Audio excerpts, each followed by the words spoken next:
The subject I'll be presenting this evening is probably, of all the subjects in this 7-day series, the one I'm the most conversant with, because I've worked over a number of years, and one could say decades, with Indigenous peoples in both Canada and the United States. And I have some First Nation ancestry as well on my father's side and on my mother's side, and they're mixed European First Nation, Abenaki in Canada, Oneida in the United States. The Human Health Lessons from Indigenous Peoples, I've refined the title a bit from what's in the brochure, but we certainly will be dealing with the question of whole food nutrition versus processed foods nutrition, because that's an integral part of these health lessons. And I should mention as well that unlike my other presentations, this one is not extensively referenced. The reason being is that it's basically or primarily based upon a paper that I completed back in the year 2007 that was commissioned by the primary healthcare branch, or primary healthcare division rather, of First Nations Inuit Health Branch of Health Canada. And this paper was entitled Historical and Scientific Perspectives on the Health of Canada's First Peoples. And I had over 260 references in this research paper. And it would be unmanageable to incorporate that into the slides, so I basically left the bulk of those references out. But if you really want to know the sources, just get in touch with me and I can very easily give them to you. So we'll now get into the presentation. If we go back to the pre-contact period, looking at North American cultures, there were many hundreds of pre-Columbian peoples throughout North America. Some conservative estimates place their numbers at just over 1 million inhabitants. And their cultures were not uniform, they were very distinct, depending on their natural environments and the history of their migration routes. Here in the Pacific Northwest, you had a very particular kind of culture. The Plains people was quite different. The Eastern Woodlands people were very different. And of course, their languages were quite diverse. They had different kinds of political systems, styles of clothing. Their homes were designed quite differently, depending on where you were. There's a lot of sort of with the old movies, the Wild West movies of the 40s and 50s, 60s and 70s, you had a lot of stereotyping, sort of trying to portray North American Native people as all living in teepees and wearing these big war bonnets, which is total nonsense, because it was essentially the North Central Plains people who had that culture. Also, the methods of healing varied from place to place depending on their sources of medicines and foods. And also spiritual beliefs were quite diverse. Among the Iroquois people, who called themselves the Haudenosaunee, or the 5 and later 6 nations in northeastern North America, they had some very fascinating practices. For instance, every year they sacrificed a white dog to atone for their sins, called the white dog ceremony, because white symbolized purity. Virtually all of their cultures did believe in a supreme being, creator, referred to as the Great Spirit. Canada's First Peoples traditionally lived very close to nature. And because of that, their system of life and healing was based upon what they observed in the natural world. Thus, it tended to adhere very closely to natural laws as we would define them. This way of life ensured a lot of balance physically, mentally, and socially in their communities. And when you think about it, there wasn't any need for rehabilitation centers because there was no use of alcohol in the pre-Columbian period. There was no need for prisons or hospitals either. In fact, the early European explorers repeatedly acclaimed the health and vigor of the peoples they met.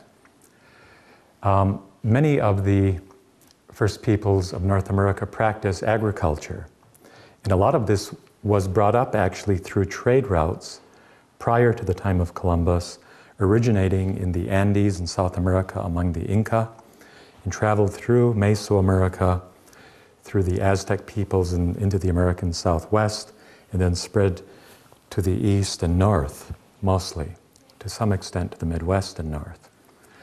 And so, for instance, among the Iroquoian people, which is the culture I was most familiar with when young, they had what they call the three sisters, which were actually their primary staples: beans, corn, and squash.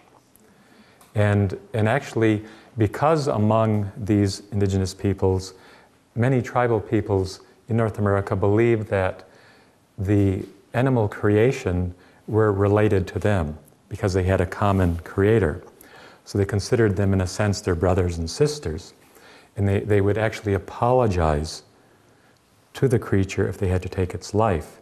And so, like among the Iroquois, who were very agricultural, they would dry their agricultural products, and that would generally run out in the springtime. So for 2 or 3 months, they had to rely upon animal food as well. So technically, for 9 out of the 12 months of the year, they were vegetarian because of their respect for the animal world. They also were very physiologically outstanding. During the Revolutionary War, they were allies to both the British and the American colonists. And also in the Civil War, they fought with the North as they were drafted in by the Union armies of the U.S. government. But what they found was they had incredible stamina. There were men in their 70s and late 70s who would actually go out and engage in these marches of 40 and 50 miles a day. They had great stamina. Among Canada's first peoples, there was a knowledge of the need for various vitamins and mineral elements and how to obtain them. Now, interestingly, I recall reading a report that happened early in the 20th century where 2 gas mining type explorers were dropped off by a company in northern British Columbia out looking for, I don't know, I'm not sure if it was oil or minerals that they were looking for, one of these things. Anyhow, they were left with their supplies and basically were supposed to return to a trading post like 80 to 100 miles away, 140 kilometers, whatever. And as time went on, they ran out of supplies, they encountered very severe weather, and their future looked bleak, like they wouldn't survive. They thought they would never see civilization again. So they began a march to try and find the nearest settlement, and it was a very, very long march, and one of them had a vitamin D deficiency and became blind because there was snow on the ground. And there's a technical term for that, and I'm not going to attempt to pronounce it because it's a real tongue twister. But basically, he sat down and told his partner to keep going because it was impossible for them to go together. He said, "We will never survive, keep going." So reluctantly, his partner left him there to die. And as he sat there a few days and realized his fate, that he'd never see his family again, he began to cry. It was quite emotional. And it turned out this was northern BC, not far from the Yukon border, a native person who was out, I don't know if he was hunting or what he was doing, but he heard him and walked up to him, and when he realized what the problem was, he led him by the hand, took him down to a stream, dammed up the water, and all these salmon began to bottle up where he dammed it. And he grabbed a salmon out, he took his knife out and he cut around the eye and told him to eat this because the critical nutrients for vision were concentrated in that part of the fish. Within a matter of hours, he had his vision back, and his eyes were fully functional again, and he survived the journey. So, I mean, I'm a vegetarian, but there are times and places where extreme circumstances may require extreme measures. As we look here, the understanding of critical vitamins such as C to prevent things like scurvy, like the Inuit people, for instance, whenever they would kill a caribou, because there isn't a lot of plant matter in the north, they would always eat all the greens inside of its stomach in order to get critical nutrients such as vitamin A and C, and so on. And they recognized the relationship between these critical nutrients and fertility and gestation, and ease of childbirth. Some of the elders early in the 20th century speak of the oral tradition that there was a time when there was no sickness among their people. There was no aching bones or high fever, no smallpox, no burning chest, no abdominal pain, consumption, or headache. And so quite interesting. That, by the way, is taken from a textbook called Aboriginal Health in Canada, written by several doctors, and it's commonly used in many universities in Canada. As I mentioned, I didn't reference this material because of space. In the 15th and early 16th centuries, as early explorers plied the Atlantic coast, in all of their writings, there's no historical record that refers anywhere to any diseases or epidemics occurring among the indigenous inhabitants. The National Commission Inquiry on Indian Health, which was formed back in the very late 1970s, it ended its work in the early 1980s. I actually chaired this commission. And its research found that most infectious diseases were absent prior to European contact. This included these infectious conditions such as scarlet fever, typhoid, diphtheria, smallpox, measles, mumps, the flu, and venereal diseases. There is evidence in the paleopathological record of some minor respiratory illnesses and intestinal parasites, but these didn't cause any significant levels of morbidity or threaten their host survival. It was also found that the degenerative diseases, what we refer to as the civilization diseases, were very infrequent and in most cases absent. Mental and neurological diseases, heart disease, arterial sclerosis were very rare. There was some arthritis evidenced among the elderly. Cancer was very rare if present at all. And there were some eye disorders, but myopia was virtually absent. I remember visiting with Elizabeth Cass, who was an ophthalmologist who worked among the Inuit in the Northwest Territories. She mentioned in the region she worked in that when she was there way back in the 1940s, she was a very elderly lady when I met her, that among all the Inuit population there was zero myopia, it did not exist. But they put the young people into boarding schools. Within 6 months, there was 98% myopia. And it was again because, I believe, of the milk that was added to their diet caused that to happen, cow's milk.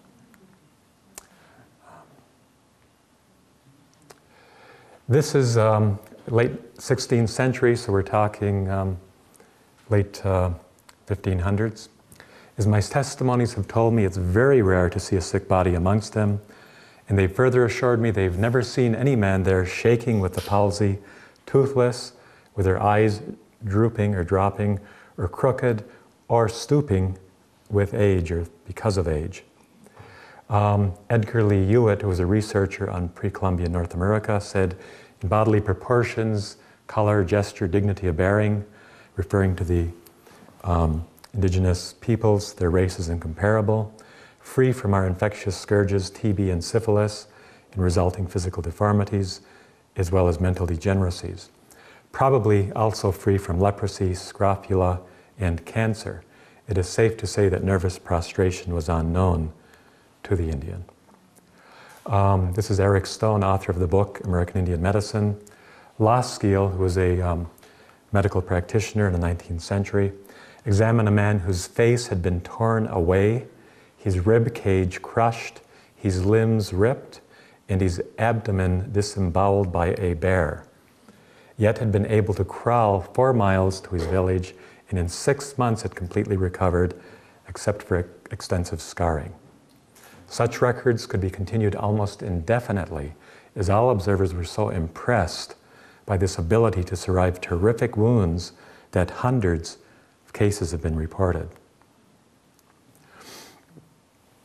In ancient Greece, Pheidippides was the famous runner who who ran 140 miles from Athens to Sparta. This run took him 46 hours. The historian Seton, Thomas Seton, observed a young Cree who on foot had just brought in dispatches from Fort Capel, Saskatchewan, 125 miles distant in only 25 hours. I heard little from the traders, but cool remarks like pretty good run. Obviously, it was a very usual exploit among the Indians. The well-known Sioux chief running Antelope was given this name by his people in his youth when he pursued and ran down an antelope in a straightaway race lasting 5 hours.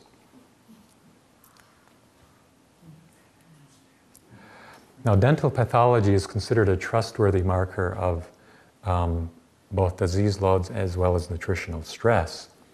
As we look at archaeological and paleopathological investigations, they reveal that among North American indigenous peoples in the pre-contact period, on average, dental caries affected less than 1% of all teeth. Alice Hrdlicka, who I quoted the second night when I was talking about the absence of disease in ancient human cultures, says here, the skeletal remains of pre-Columbian date, referring to Amerindian peoples, are barring few exceptions remarkably free from disease. Whole important scourges were wholly unknown. There was no plague, cholera, typhus, smallpox, or measles. Cancer was rare, and even fractures were infrequent. There was no leprosy. There is as yet not a single instance of pre-Columbian syphilis, and there were apparently no nevi or skin tumors. Interestingly, a number of explorers in the 1800s going into the early 20th century, including medical missionaries, ship surgeons, anthropologists, and others, undertook a search to ascertain whether cancer existed among North America's first peoples. Reports on the Alaskan Inuit, the Athapaskans of northern Canada, and the Indian and Inuit peoples of Labrador revealed that not a single case of cancer was observed among them, and this involved tens of thousands of people being studied by competent medical observers. The first historically recorded outbreaks of infectious diseases occurred among the Montagnais people and the Algonquins and Hurons of the St. Lawrence and Ottawa valleys. This happened in the early to mid 1700s, whereas Champlain's first settlement in Quebec on the St. Lawrence was in the year 1608, so it preceded the infections by well over 100 years. So it's interesting, a lot of people have this concept that the indigenous peoples were decimated by European infectious diseases on initial contact, but that does not appear to be true in relation to this historical information. In fact, it wasn't until the 1800s and into the 20th century that we saw unprecedented levels of diseases like smallpox, measles, the flu, dysentery, diphtheria, typhus, yellow fever, whooping cough or pertussis, TB, and syphilis, and other unidentifiable fevers becoming widespread among Canada's first peoples.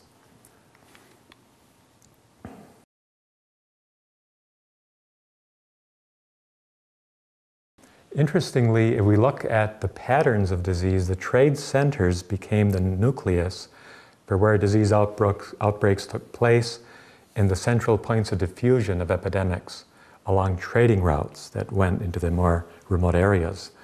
This is because they represented points of convergence between indigenous people and Europeans. So we see disease striking specific people groups over decades of commercial growth, gradually culminating in demographic catastrophe, meaning a vast loss of life taking place. Wide-scale trading with settlers led to a rapid erosion of traditional whole food nutrition patterns and an unhealthful dependency on alien, disease-building foods. For instance, what was traded for the furs was white sugar, white flour, white polished rice, sweetened jams, tinned milk, tinned meat, and other highly processed goods, including lard, as well as alcohol. All of these foods are immune system destroying. Such radical changes precipitated a downward vicious cycle of physical degeneration, stress, immune system impairment, and widespread infectious disease epidemics. During these early epidemics, there was, in addition to the disease conditions, there was the issue of panic, because these people had never experienced these kinds of diseases before. And modern science has found a very close relation between the neuroendocrine and the immune system, showing the powerful influence of mental emotions on the onset, course, and the remission of these diseases. In fact, some medical historians believe that more people died from the fear of a dreaded disease like smallpox than of the disease itself. So we see historically that once refined foods became a significant part of their diet, and here, interestingly, I have pictures of some Pacific Island peoples.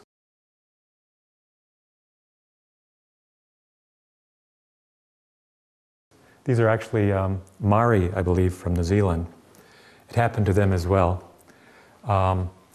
We see disease and deformity greatly increasing in incidence, and infections as well as degenerative disease. We see for the first time great difficulty in labor, giving birth, as well as birth defects in children. These things never existed in these cultures that were living close to nature on whole food systems. There's abundant historical as well as anthropological documentation that the same pattern of post-colonial disease and physical degeneration shown by the North American native peoples has occurred among indigenous peoples worldwide. Now there's a very interesting experience or lesson we can look at, the Pima people.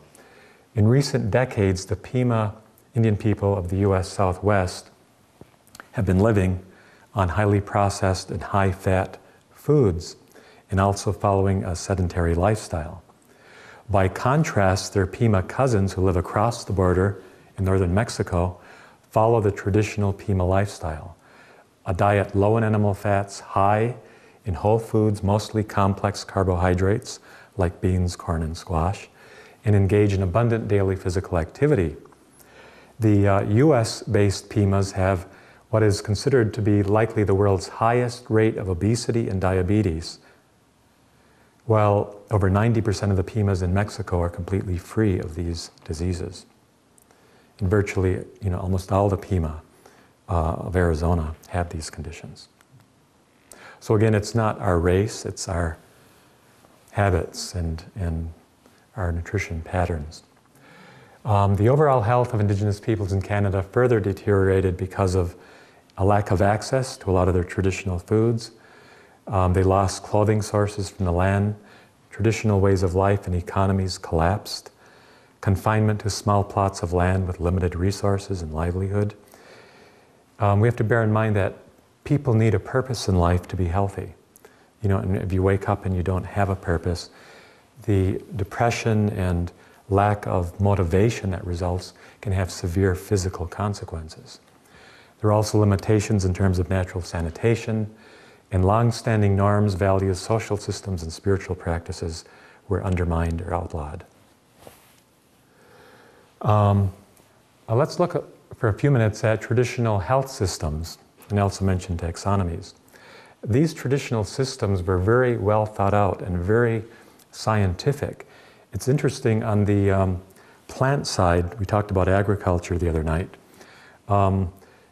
North, Central, and South American agriculture was very, very advanced. In fact, I would estimate roughly 70% of the fresh fruits and vegetables marketed in the world today originated in agriculture in the Americas. These foods were not found in Europe or Asia or Africa. And the list is very long, everything from avocados to green peppers to the beans, the squashes, tomatoes. In fact, when the Europeans came to the New World, they thought tomatoes were some kind of diddly poison. They wouldn't touch tomatoes. They looked dangerous. Anyway, so they also had very clear classification systems for types of soil, for different types of plants, for animals, landscapes, and climates. In fact, traditional knowledge systems were quite unique in terms of understanding climate. Like in the fall, if you look at a woolly caterpillar, you can tell how severe the winter is going to be. The thicker and heavier the wool, the more cold will be coming in the winter. So nature itself has this wisdom, that the Creator has put in to fend with and deal with what's coming.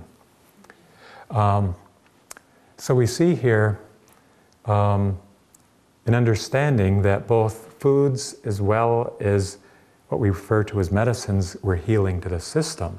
In fact, traditional cultures viewed foods and medicines as interchangeable.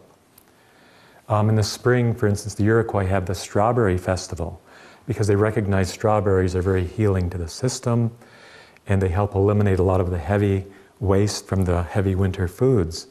So they concentrate on a strawberry diet while strawberries are out. And diet was regarded as a primary basis for sustaining and when required, restoring health and well-being.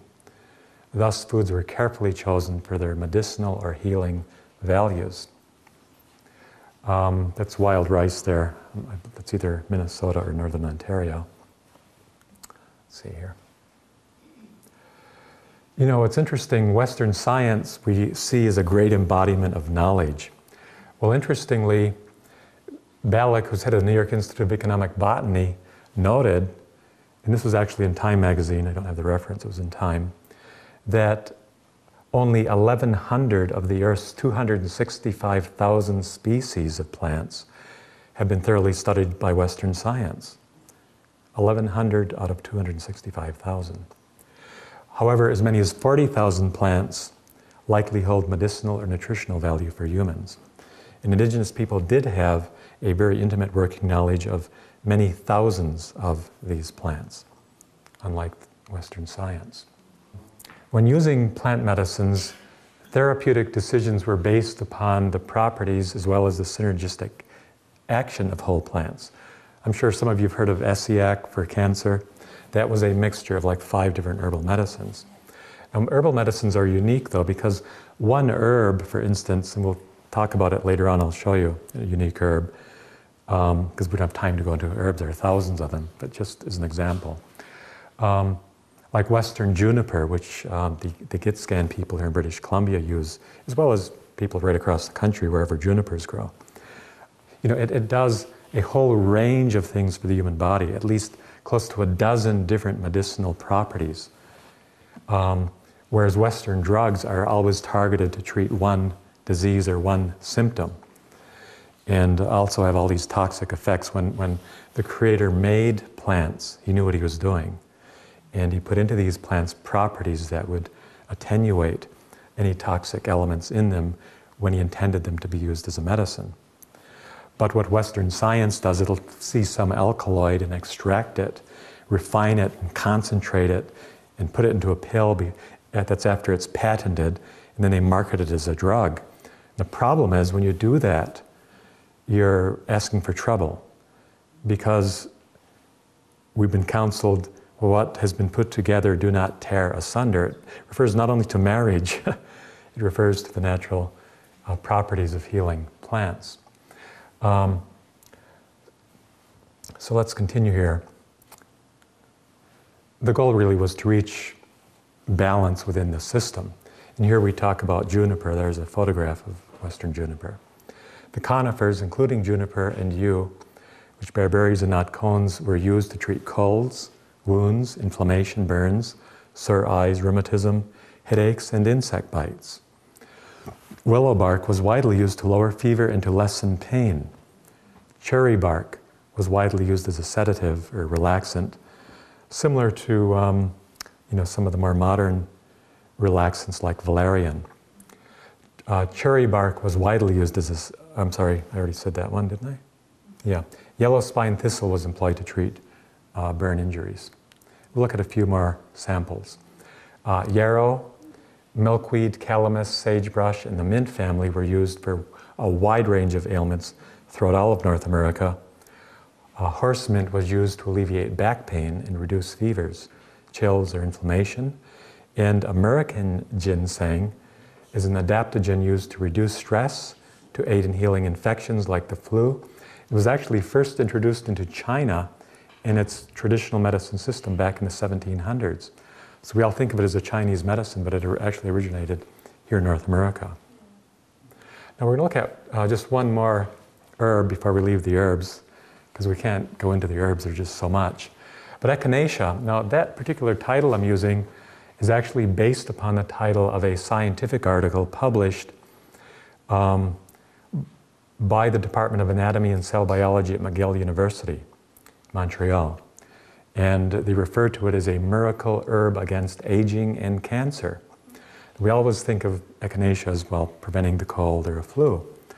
Well, fascinatingly, they did 5 years of in vivo research on mice. Now, humans and mice are 97% genetically common, with virtually all basic physiology being identical. So what happens in a mouse is valid for what happens in people. But it was shown that daily consumption of whole echinacea is highly prophylactic, meaning a preventative, against infectious diseases as well as cancer.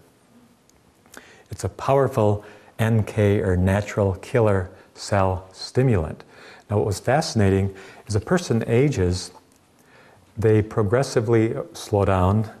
You know, we lose our vitality, we lose a lot of things, just part of aging, as we say.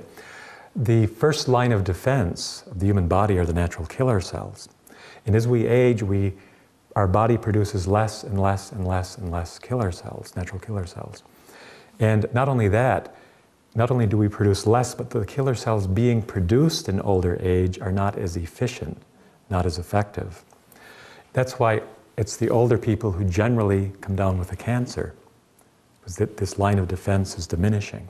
What they found with these animals is by giving them echinacea daily as part of their food supply, and they did this initially with young mice, and they greatly extended their lifespan by doing this, which was a bit of a shock. And in addition to that, they found if they gave it to the elderly mice who've lost almost all their NK, natural killer cell production, it restored it back to youthful levels. And number two, it restored the quality and the efficacy of the killer cells to youthful levels. So it was quite remarkable. In fact, they found that in many cases it reversed leukemia in mice and extended the lifespan of leukemic mice, many of them to live out their full normal lifespan. And then I quote from the article here, the therapeutic value of echinacea indicates that herbal therapy may soon see its debut alongside or indeed in place of conventional cancer therapy, especially since virtually all chemotherapy is so toxic to all other renewing systems in the body, end quote. So quite an interesting thing. One other thing I'd mention is I remember reading accounts of physicians in the American Southwest where echinacea is used, it's used all over North America, by the native peoples, and they had observed how it was used. And one case was a young boy, maybe 12 years old, had been bit between the knee and the ankle by a large rattlesnake. And his leg had swollen to more than double its normal size. And he was in great pain, and they were considering whether they would have to amputate the leg. Well, the doctor, having observed native practice, obtained fresh echinacea, also called coneflower, wrapped the leaves, and the plant is a poultice where the wound was on the leg, and overnight the swelling had reduced and the leg was normal by the next morning, and this child was able to walk again. So incredible range of properties in these healing plants that our Maker has provided. So now we look at what we refer to as complementary preventive and therapeutic methods. So we know that plant medicines were an important part of their approach to healing, but there were many other dimensions. We've already talked about diets. There were special diets prescribed during gestation and nursing periods to ease childbirth, to reverse infections, to enhance vision, to increase endurance. And for instance, certain herbs will cause a mother's milk to flow more freely. Other herbs will make their milk more rich. There were sweat baths. We've all heard of the sweat lodges to eliminate toxins. Fasting was very commonly practiced. It revitalizes vital forces. It's actually, we talk about nature's 7 physicians. Well, fasting comes under rest. You're giving your body physiological rest. They found in the science of fasting that people who are anemic, by the 10th day, their red blood cell count has normalized. It normalizes biochemistry. Then we go on to massage, which increases blood flow, speeds healing of weak and damaged tissues. That was practiced. Clay and charcoal poultices were used and understood. Neutralizing wound infections and hastening the healing process. Most people have no idea how incredible activated charcoal is. It has incredible properties. Hydrotherapy was used to enhance and or help to restore blood and lymphatic circulation. Heliotherapy was used. In one of the lectures to come, where we talk about killer diseases, we'll go into more detail about heliotherapy. But it can restore biochemical balance and strengthen body and mind complex, the whole body-mind complex. Deep breathing was practiced to strengthen the lungs and to remove metabolic waste, and water was abundantly used internally and externally. This increased endurance and, if necessary, ameliorated fever. Excuse me. There was also other kinds of specialized knowledge. This photograph here is a North American Indian bone surgery. It was actually found in the American Southeast. There was adeptness in the surgical care of wounds and fractures when necessary. And there was also a knowledge of how to deal with hemorrhages, asphyxia, and some actually practiced mouth-to-mouth resuscitation. And then we talk about the transition to modern or allopathic medicine. We see indigenous groups in close contact with Euro-Canadian settlements, increasingly accepting medical assistance from the dominant society. We need to keep in mind that late 19th century, early 20th century Western allopathic medicine used some very, very powerful medicines or drugs, such as morphine, and calomel, which is a deadly poison, arsenic, and a number of other poisons. In fact, I was sort of shocked to find out that he didn't drop arsenic from the pharmacopoeia until like 1927 or 30 or something. Anyway, let's continue. This transition was influenced, of course, by spirit of intolerance, and in fact, a lot of the traditional knowledge and cultural practices were outlawed by the Canadian government to systematically destroy this knowledge and culture. And we had the residential school system, largely dominated by the Anglican and Catholic churches, which led to significant loss of culture and knowledge and language. And also there was other kinds of abuse that took place. Dr. Peter Bryce was appointed way back in the year 1904 to serve as the first general medical superintendent in the Federal Department of Interior and Indian Affairs. So the first thing he did was launch a thorough exam on the status of Indian health. He toured the residential schools in the prairies, found they were breeding grounds for tuberculosis. In the recent 15-year period, he reported 24%, or 1 in 4 of all the pupils in the schools had died. In one school, 75% of the students were dead by the end of 16 years of operation.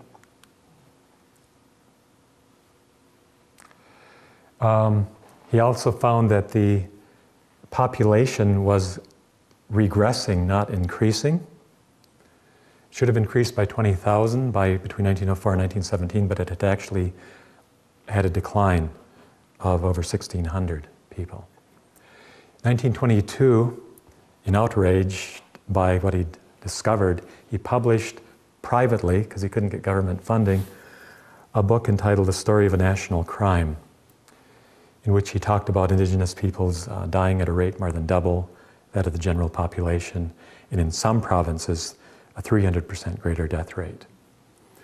So now let's turn over to Dr. Weston Price's global research. How many of you have heard of Weston Price in nutrition and physical regeneration? I see a few hands. This is very interesting because I have 76 years ago. I should have changed that because this is a few years old. It's now about 78 years ago. But it took him 9 years and about 150,000 miles of travel. He traveled to basically all the inhabited continents where there were still indigenous peoples, and he observed the peoples in these regions who were still following their traditional whole food nutrition patterns, where he observed superb physical development, undecayed teeth, the absence of physical disease, and markedly less mental and social disease. But he found and observed other groups living nearby who were exposed to the highly processed foods of commerce, such as white flour, white sugar, tin milk, etc. And there observed a variety of infectious and degenerative diseases which had now become prevalent, as well as pandemic dental decay and pyorrhea.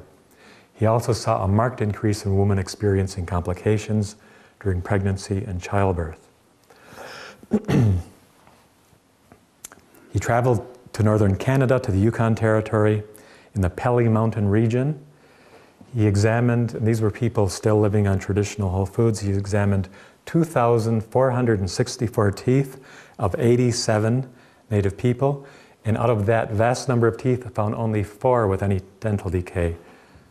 You know, a 0.16% figure.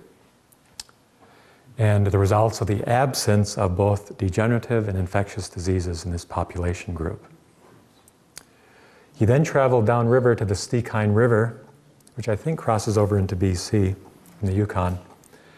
And there, where the indigenous peoples had full access to processed foods, he found dental decay rates running at 40% of the teeth in their mouths. Quite amazing change. And in these words, he says, at the point of contact with the foods of modern civilization, he saw 20 Indian homes where there were 10 bedridden cripples in 20 homes. We see there a boy on crutches, and he found that tuberculosis was very prevalent where the foods of commerce were being eaten and was taking a severe toll on the children born at this center. And what's the Western medicine's answer to tuberculosis? The BCG vaccine, which we talked about the other night, is not only useless, but it actually increases the incidence of the disease, according to studies in both Asia and Africa. As a dental surgeon, he observed major increases as well in what we refer to as congenital anomalies, meaning facial deformities, a narrowing of the face, narrowing of the arches, crowding of the teeth, narrowing of the chin, and narrowing of the nostrils. It was additionally found that this disturbed heredity and quality of life is to a great degree reversible by a simple return to traditional whole food diets. And what's interesting is the new science of epigenetics is saying the same thing, finally. You know, that it isn't just what we inherit, it isn't just our genes. We are able to turn on genes that will make us stronger and healthier, or we can turn them off, depending on our choices and our lifestyle practices. If we look at North Americans, Canada, US, mainstream society, it's estimated that 75%, or 3 out of 4 people in North America, have distinct irregularities in the development of their dental arches and their facial form. A study done in 1930 looking at 1,276 skulls of the Inca people, which were basically in Peru and maybe part of Bolivia. The skulls were systematically examined and failed to find a single instance of dental arch deformity. And it was concluded that this was the result of a system of living using whole food nutrition in the early formative period, which is very closely in accord with nature's fundamental laws of reproduction. Now, this is quite fascinating. I took the data in Weston Price's book and basically put it into a table format so we could see it graphically. And here we're looking at the major minerals. Here we see dietary intake in milligrams, and we're using the RDA, required daily allowance, which was established in 1989. That's the yellow, which is very, very low, as you can see. The Canadian Indian is the teal color, which is several 100%, 700 or 800% higher in magnesium than the RDA. The Arctic, even higher, well over 1,000% higher. The phosphorus, higher among the Canadian Indian, probably 900 or 8 or 900% higher. Phosphorus, 700 or 800% higher among the Inuit. Huge difference. Calcium in the diet, several 100% higher. Again, not quite as dramatic as phosphorus, but still extremely high. So I remember traveling in Fiji in the South Pacific, and I was shown tables of the Fijian diet in the 1800s compared to modern times. It was almost identical to this. The dietary patterns of the Fijian people was extraordinarily high levels of various major and minor minerals as well as vitamins, in contrast to the late 20th century, early 21st century. Let's continue. We're now going to look at some of the minor minerals. Copper, again, about 400% higher among the Canadian than the RDA, and about close to 500% higher among the Inuit. And here we see iron in the diet, again, extremely and significantly higher. So let's continue. This here are the fat-soluble vitamins intake in international units. The vitamin D, which is almost a flat yellow line, very, very low. I would estimate that's about close to 1,000% higher vitamin D rate. And by the way, this is a combined Canadian, Indian, and Arctic Inuit. Close to 1,000% higher. Vitamin D, as we know, is a very critical anti-infectious vitamin. Vitamin A, also wide-spectrum antiviral, antibacterial, well over 1,000% higher than the RDA limits. So quite fascinating, evidence as to what eating whole foods grown on undepleted soils, because those soils were not depleted, they were feeding upon, unlike modern agriculture soils, which are drastically depleted and food deficient, mineral deficient.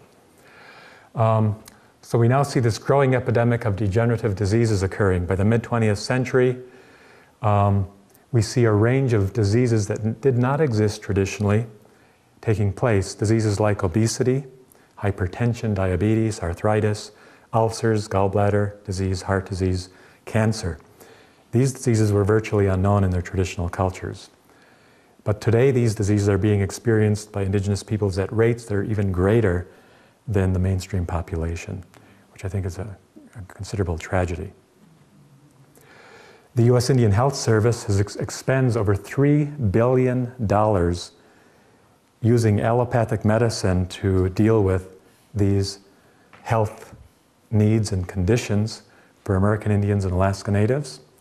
And they continue to be over 700% more likely to die from alcoholism, 650% more likely to die from tuberculosis, 420% more likely to die from diabetes, 280% more likely to die from accidents, and 52% more likely to die from pneumonia or influenza than other citizens of the United States. In the year 2005, we see Phil Fontaine and then Prime Minister Paul Martin. He observed that, referring to our people, First Nations people, die 5 to 8 years earlier than the average Canadian. Infant mortality is double the Canadian average. We experience a burden of infectious disease with 8 times the rate of tuberculosis, 6 times the rate of HIV infection. The First Nations health gap continues throughout the spectrum of diseases with 3 to 5 times the diabetes, twice the cancer, and 5 times the unintentional injury rates compared to the average Canadian. So why is TB so high? Interestingly, a mid-20th century nutrition survey conducted in a northern Manitoba First Nation found very alarming vitamin C deficiency rates. On average, the dietary intake was less than 1/71. It's like 1/71, like that's a small figure, almost incomprehensible in terms of the deficiency level of the RDA. And we've seen how high the RDAs are. They're ridiculously low. The TB death rate in this community then stood at 1,400 per 100,000 compared to 27 per 100,000 in mainstream Canadian population.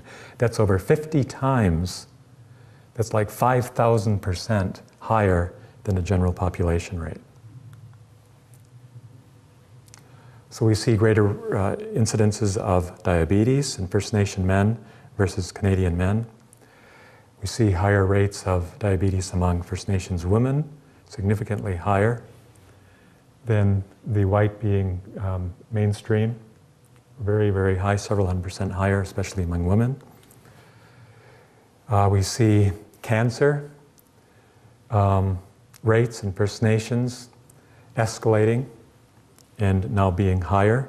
In fact, if we go back pre-1950, cancer was still almost non-existent. It's only since 1950 that it's become very prevalent among First Nations. Here we see cardiovascular disease. This is the American Indian data. It's at virtually double the rate of the mainstream population among men and women. And reported cases of AIDS and positive HIV tests is also significantly higher, about double. Suicide is also significantly higher, 4 times higher than among the mainstream population. The highest reported for any culture group in the world. Optimal nutrition appears to play a significant role in reversing behavioral pathologies. A study back in 1983 looked at 3,000 incarcerated teenagers who routinely were using highly refined and junk foods. Their diets were replaced with natural whole foods. During the year in which their diets were changed, violent and antisocial incidents decreased significantly, including a 75% reduction in the use of restraints and a 100% reduction in suicides.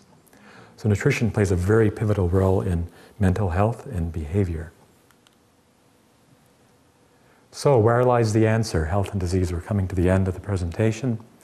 Despite the many billions of dollars, and by the way, the budget here in Canada for First Nation and Inuit health is close to $2 billion or higher. And what is it accomplishing? Virtually nothing, really. A whole different approach needs to be taken, as you can see. But despite the many billions expended to expand delivery of medical services, chronically significant health disparities continue to persist, and a worsening of degenerative disease incidence is occurring. And it seems self-evident that the more extensive investments in medical services is not the primary answer for preventing disease or for restoring and maintaining health. The popularized idea is that we should make war on disease, that we need to deal with bacteria as an invader, but this has allowed both politicians and the medical communities to sidestep more controversial issues of health and disease causation. As long as the enemy is a germ, then they can make war on it with their vaccines and their drugs, while also making war on the human constitution. But the reality is that disease wars is not the answer. The toxicological weaponry of selective medicine is not the answer, for it leaves untouched prevailing social inequities, as well as economic injustices, as well as a way of understanding and relating to the natural world that provides health. And that is the intersectoral prerequisites of health. And that is uncontaminated natural environment, outdoor exercise, potable water, organic, whole foods grown on healthy soils, adequate housing, sound sanitation, practical education of mind, body, and spirit, and meaningful employment. And it's the end of this presentation.